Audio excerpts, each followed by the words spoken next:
TAA, TSR, DLSS. Chances are, if you follow gaming news like I do, you've heard one of these words. Now, one camp says that these technologies are a plague to the gaming industry. It's making games look blurry. The other camp say that this improves a lot the visuals of video games and they are necessary. I could make a whole video about these technologies, but instead, I decided to talk to someone who is an actual expert on the subject. So, welcome to another episode of the podcast that I had with WildOx. And this time it's all about anti aliasing. Enjoy. Every AA method is going to have its trade-offs. If we look at TAA, it's a temporal solution on the cusp of the end of the eighth gen.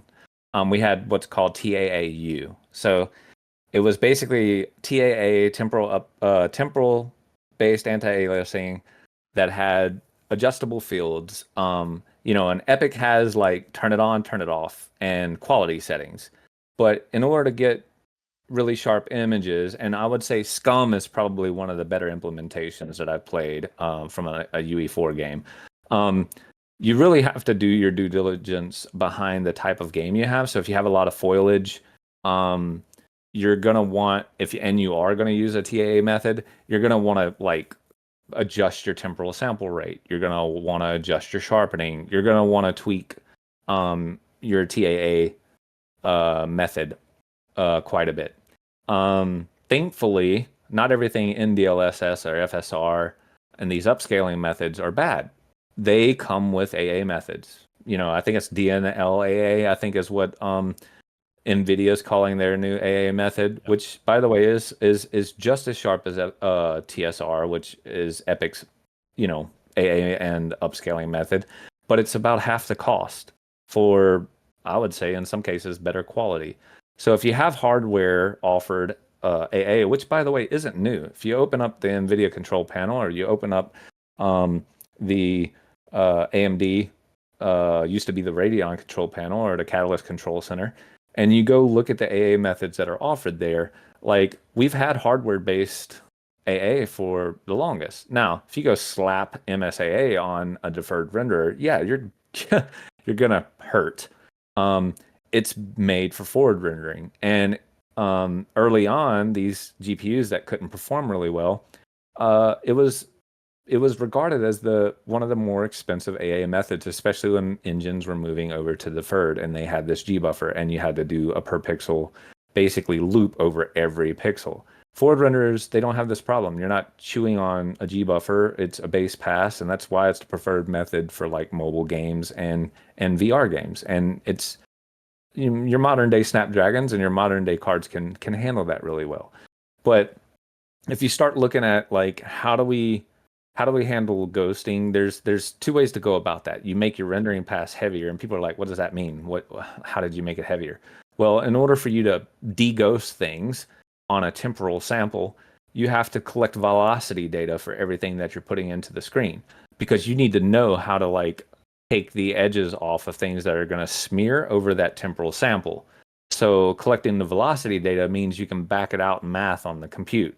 So you can send that to the GPU and be like, hey, this thing's in motion. It's going to create a blur on the temporal sample, and I need you to filter all this data out. But you pay for that. You have to pay for that for every shader. So people talk about, I think you and I had talked before, and you mentioned Demetrius CMAA. CMAA. So that's a non-temporal anti-aliasing method that is closer to something like FXAA. And like you're talking about, like FXAA is a fast approximation AA. It's a screen-based effect. It's done in post. TAA is done in post, but it does it with temporal sampling. But the FXAA method is noisy, and that's probably what you don't like about it, right? It's better used for like pixel-based games, like something like Valheim or something like Minecraft would probably do okay with it, because you're not having to filter out a lot of shimmering. You're not having to filter out, like, the harsh lines are actually part of the allure of the graphical style that they're going with. But if you're approaching realism and you're chewing on a bunch of Megascan assets and you're wanting to be super, super high fidelity, yeah, you're gonna have to use DNLAA, or you're gonna have to use a highly, highly customized and tweaked TAA. You don't take it out of the box from Unreal ever. Don't just turn TAA on and be like, I'm done. That's not the way that's supposed to work. And you can look into options like SMAA. I would say it's a little heavy. It's a little heavier than I would want to pay for AA, especially a post-process method of AA. And yeah, CMAA is cool. Like that's a plugin. It has a lot of, customized options for you to test out what you're seeing. But at the end of the day, everything is a trade-off. You're gonna have to play your game, see how something looks to you, ask yourself if it fits the scope and kind of the overall design flow that you want for the style of game that you're doing. If you're using an AA method that does really poorly with like fast moving, high velocity stuff, then you're probably going to want to lean to something that's a little bit more forgiving.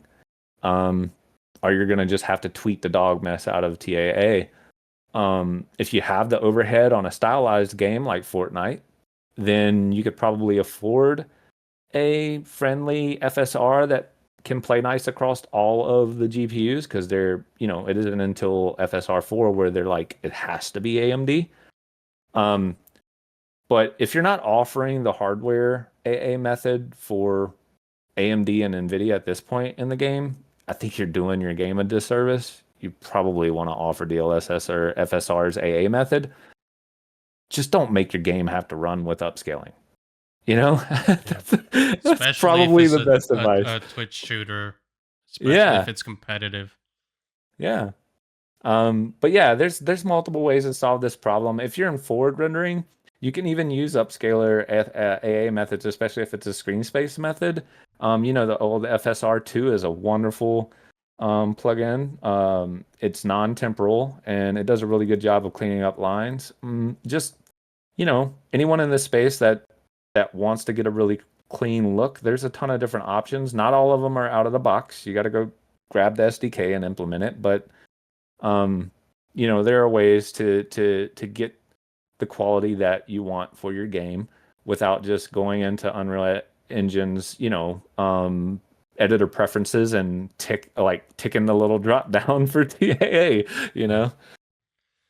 So here's a question, because if you were to ask me this question, even though I don't mind graphics in a video game, I would play.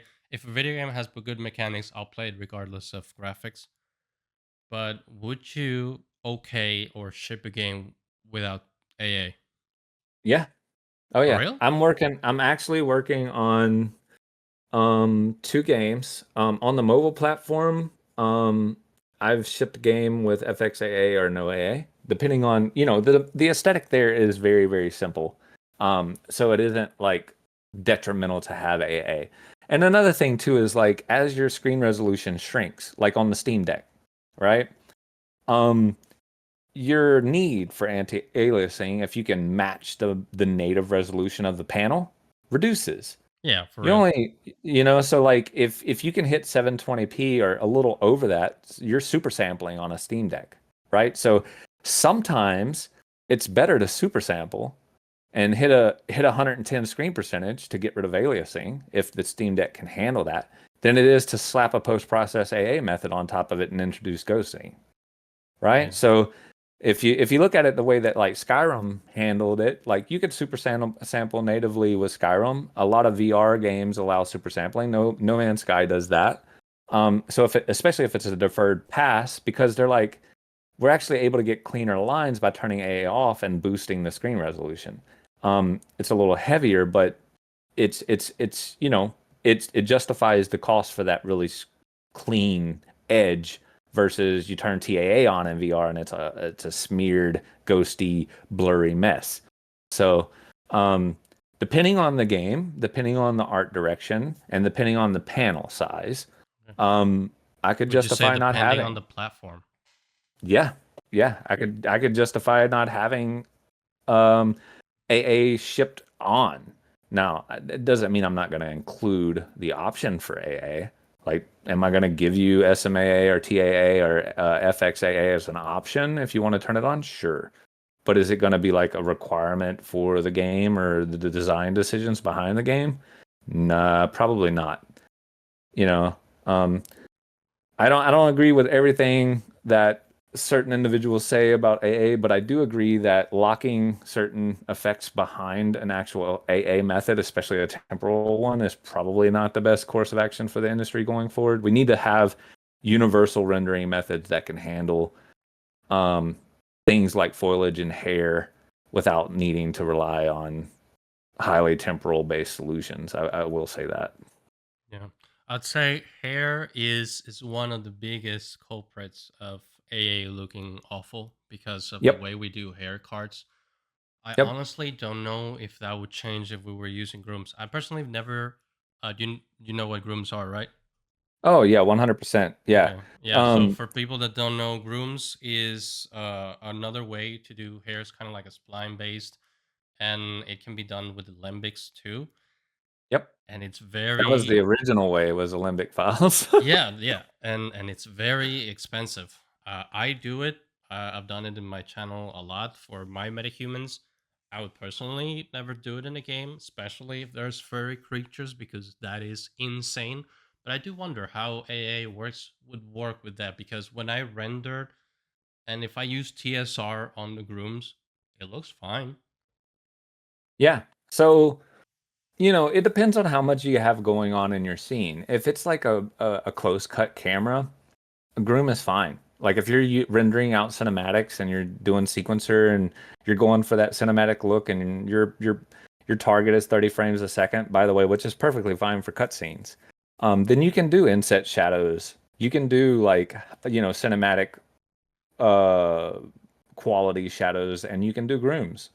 But when you're talking about a dude that you're like, 10 to 20 meters away over the shoulder, or, you're in a top down experience or whatever, Of course. then yeah, you're going to want to rely on parallax mapping or some form of like shader effect for the fur look that you're looking for.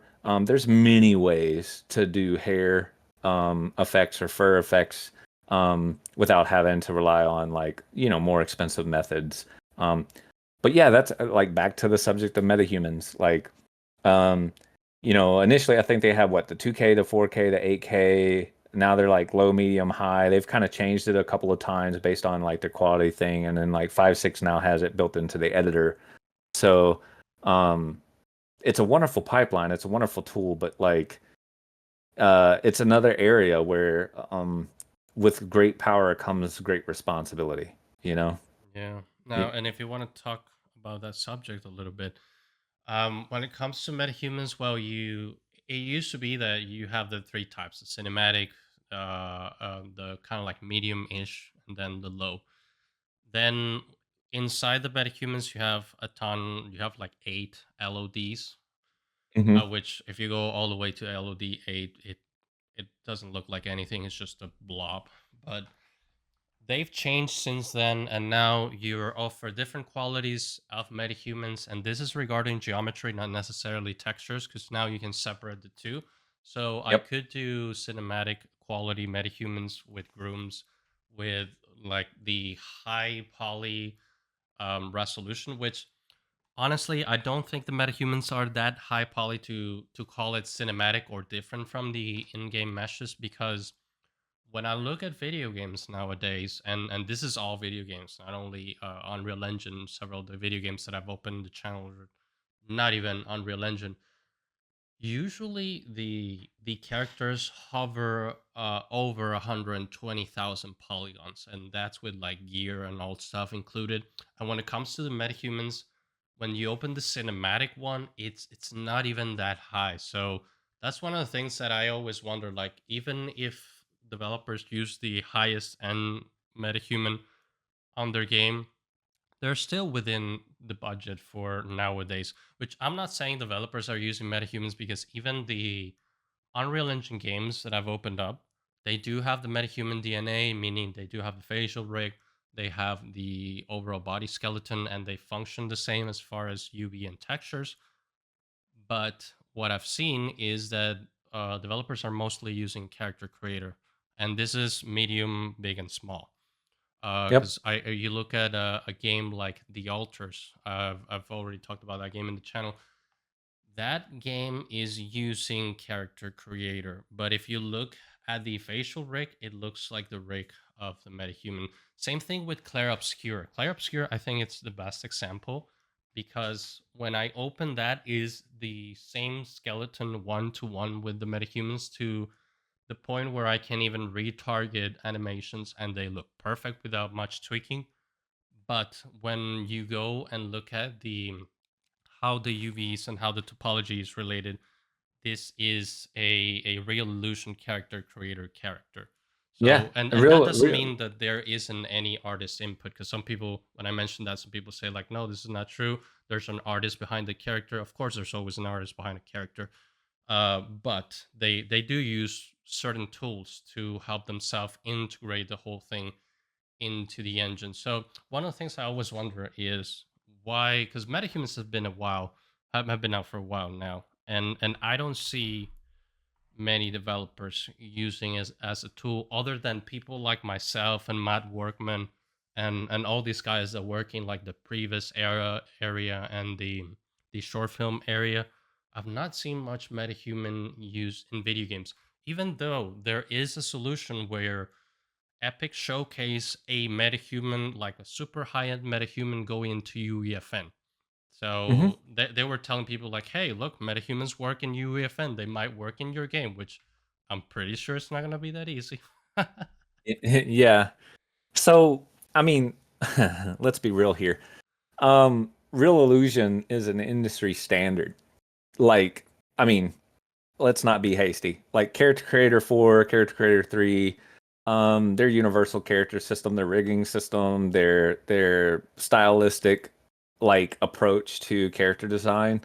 Um, and some people are really old school. Like whenever I got into character design for gaming, like, I would build on the back. I can't even remember the name of it, but it was basically like a human template that was provided for Blender files. Like you would just go grab it. You would have multiple hand meshes. I use iTool for Blender, um, and eventually uh, you move up in the world. Let's put it that way. You end up working for a studio that like uses um, very, very evolved sets of tools. And maybe it's Maya, maybe it's some Autodesk tooling, maybe it's Real Illusion, but they have a workflow and they have support mechanisms in place and a contract. And they focus usually on a specific type of game. And I will say that I've used a lot of different tools with character creators. I've used plugins out of what used to be the Unreal Engine marketplace, and then I've used Epic's own MetaHumans very early on. I have a plugin written for it that'll automatically make a character because they just provide assets. It's just an actor with a bunch of skeletons and skins. It's not actually a fully playable character. So I created tooling to help people make an actual character from MetaHumans. But if you look at what they offer today, is it better than what they offered last year or the year before? Sure, it is. But if I had to do a one-to-one comparison with Real Illusion's offer, especially like Character Creator 5 and all the things that have come with it, I would say that it's a more evolved and more diverse and complete tool set. Like the types of characters that you can work on. And again, like you said, artists play a huge part here. They're not jumping in the Character Creator 5 and going, I'm gonna go with this default dude or this default girl. Like they use it more like a template and then they do the art around what's offered to get the unique character that you ultimately end up seeing in the game. Um, and on the topic of that you mentioned initially with the triangle count, you got to remember, like even UE4 was capable of handling, hundreds of millions of Oh yeah, triangles. yeah. Triangle count really, if we want to break it down, the vertex shader and the fragment shader for triangle counts, uh, unless you're dealing with huge quad overdraw, it's never really been an issue, especially with the older LOD system where you could just LOD down. And skeletal LODs have been around since like mid version of UE4. So, um, this concept, I mean, we've seen it in Unity games, like, what is it? 7 Days to Die, The Forest, like all of them use LODs on skeletal meshes. So, this has been part of the workflow for some time. Now it creates a little bit of a pop at a distance if you don't manage your LOD grouping correctly, but it's never really been a problem. Triangles, unless you're on a severely limited like Mali mobile GPU, it's not where the cost comes from. Believe it or not, bone updates and skeletal transformations and local versus global skeletal space and like how often are you taking those updates for any type of montages or animation sequences that you're playing, whether or not those are like asynchronously loaded?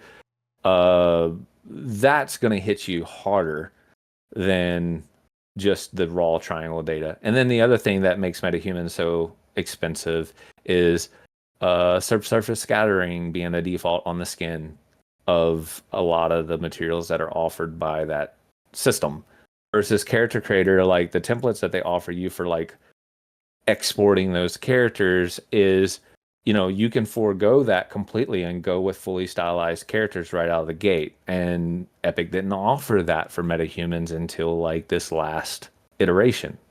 Everything that came out of Metahumans was SM6, the highest, material that you could possibly have. Like getting it conformed down into an atlas didn't really have a solid workflow. It was like, what, 25 material channels that you were paying for that thing? Like, how the asset is built and how the data is compressed and how it's planned on executing against the GPU plays more of a role of how expensive that thing's going to be, how many draws it's going to cost, versus like, how many triangles it really is at the end of the day. So, what are your opinions on anti-aliasing? Do you think TAA, TSR, and all these things are actually good for games? Do you think they are horrible? What are your opinions on DLSS? Because this is something that have come up a lot recently, especially with things like Borderlands 4. Let me know in the comment section down below. Also, do you like this type of video? Let me know in the comment sections down below so we can invite WildOx to the channel more often. Make sure you subscribe to his channel. He's an amazing developer, has a lot of knowledge to share when it comes to gaming engines, so make sure you follow him on YouTube, link in the description. Thank you so much for watching the video all the way till the end. Leave a like and subscribe for more. I'll see you in the next one.